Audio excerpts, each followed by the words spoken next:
We have learned that loneliness is an epidemic here in America, right? But older adults can find living alone especially lonely and really very almost disconnected from the world. But there are savvy options available that can bring connection and vitality. Gerontologist with Synergy Home Care and my friend, Dr. Macie Smith, is here with more. Hello, Doc. Hey, lady, how are you? Good to see you. You too. You look stunning, and I'm excited to talk about this because I know a lot of people watching have parents going through this or they themselves are going through this. So explain to me, Dr. Macie, what SAVVY stands for.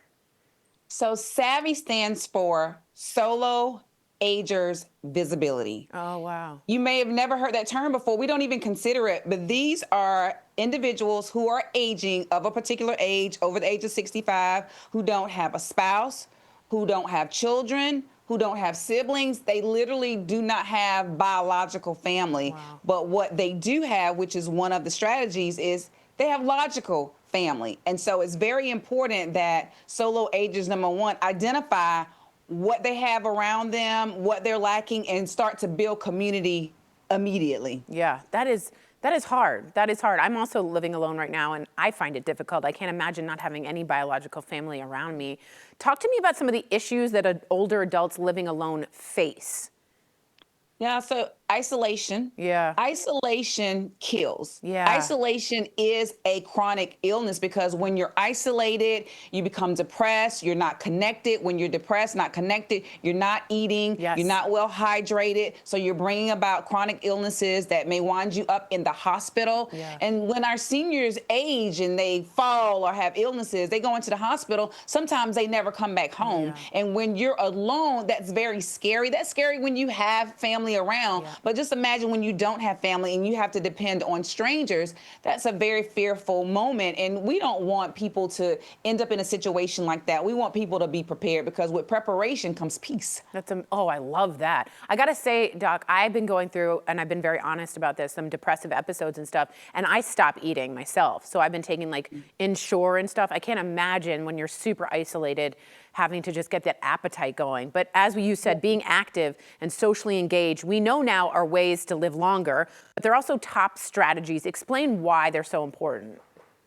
Well, because we want people to live long. People want to have a long, healthy, happy life. Yeah. You know, we talk about mental wellness, we talk about physical health, we talk about social engagement. All of those things are vitally important. Those are wraparound experiences that people have to have because we're very emotional beings.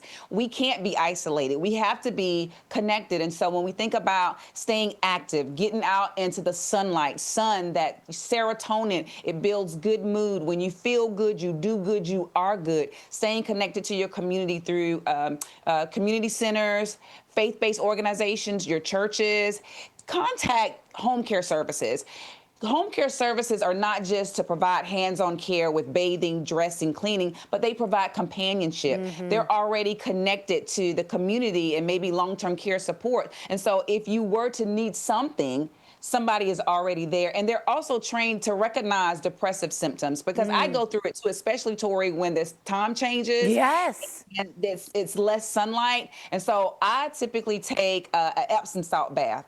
I take it every night.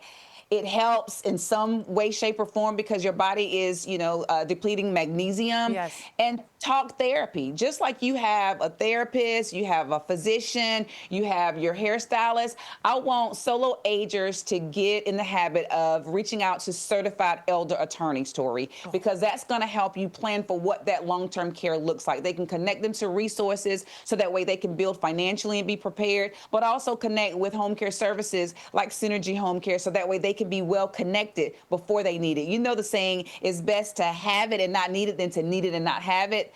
That's what we want that frame of thinking to be. I love you. I think you are so special. And I think what you're doing is filling a vacuum in which not a lot of people are talking about. So I just really appreciate what you're saying.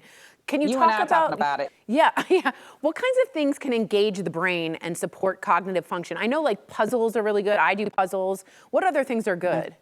Thank you for asking that question. Staying engaged cognitively and mentally. When you talk about puzzles, not the word finds. The word finds ain't really doing nothing. You're just circling the words you already see, right? We want you to do crossword puzzles. We want you Yes. to play games against the clock, play Sudoku, solitaire that's time, not the regular solitaire that you're playing with yourself because that's not engaging, but games against the clock. Read new books, learn new languages, learn to play a new instrument. Tori, go new places, meet new people. So all of those things are engaging. It's engaging the 4 domains of overall well-being and wellness. And so you want to be sure that you are tapping into your community. Write in your schedule. On Wednesdays, I go play bridge. On Thursdays, I go play bingo. And Tori, you know, bingo ain't the regular bingo. It's so much like, fun. oh my God, it's that super duper bingo. Anything that's going to require you to think, that's engaging your brain, and that's brain exercise. This is so funny. I do crosswords, I do cross stitch, I do bingo. I would fit in really well in this sort Oh of my community. God, you are. You got it, girl. I know. So healthy aging, as the doc said, starts now by considering your options for support and social interaction. We're a tribal community of people, guys. That's what we need. And according to Dr. Smith, home care can also be a valuable asset in your healthy aging journey, allowing you to stay, yes, in the comfort of your own home, but also meeting new people. Learn more at synergyhomecare.com. One of my favorite guests to have on. Thank you so much, Doc. So happy to have you. Thank you for having me.